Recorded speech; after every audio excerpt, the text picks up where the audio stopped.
हर हर महादेव। अधिक मास का पावन समय चल रहा है, पुरुषोत्तम मास। और इस पवित्र पुरुषोत्तम मास में जो शिवरात्रि आने वाली है उस दिन का व्रत अवश्य करना चाहिए।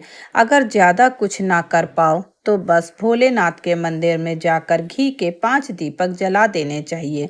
महादेव आपकी हर मनोकामना सुनेंगे।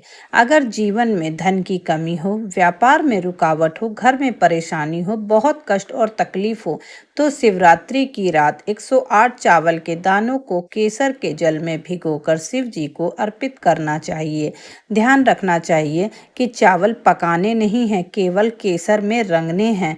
फिर रात्रि में सूर्यास्त के बाद और 12 बजे से पहले उन अक्षत को भोलेनाथ को समर्पित कर देना है और प्रातः काल ब्रह्म मुहूर्त में उन्हें फिर बाबा को अर्पित कर देना। ऐसा विश्वास है कि जितनी शिवरात्रि आएंगी उतना घर में सुख और समृद्धि बढ़ती जाएगी।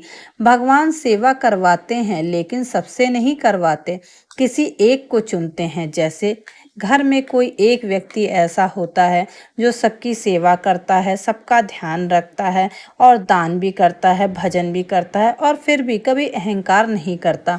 वो ये नहीं सोचता है कि मैं ये सब कर रहा हूँ। हमेशा उसके मन में यही भाव रहता है कि शायद भगवान ने ये सब कार्य करने के लिए मुझे ही चुना है।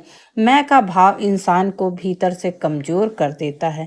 अगर आपके हाथों से कोई अच्छा कार्य हो रहा है तो भोलेनाथ को धन्यवाद देना कि उन्होंने आपको उस योग्य बनाया।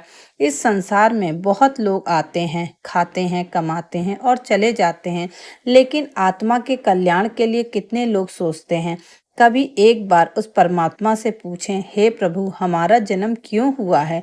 हमें इस संसार में किस उद्देश्य से भेजा गया है? भगवान हर किसी को एक जैसा नहीं बनाते। एक ही माँ के 4 बच्चे होते हैं लेकिन चारों अलग अलग स्वभाव और रूप वाले होते हैं, क्योंकि परमात्मा की बनाई हर रचना अद्भुत है। उसी प्रकार भगवान किसी एक को चुनते हैं सेवा, दान, भजन और पुण्य के लिए। जब जीवन में कठिन समय आता है तब इंसान को ईश्वर का महत्व समझ में आता है। डॉक्टर इलाज कर सकते हैं लेकिन प्राण देने वाला तो वही परमात्मा है। इसलिए दवाई भी लो लेकिन विश्वास भगवान शंकर पर हमेशा रखो। अगर भगवान ने आपको किसी अच्छे कार्य के लिए चुना है, गौ सेवा, भंडारा, कथा, दान या किसी की मदद के लिए, तो गर्व मत करना, केवल धन्यवाद देना कि हे भोलेनाथ, आपने मुझे इस योग्य बनाया।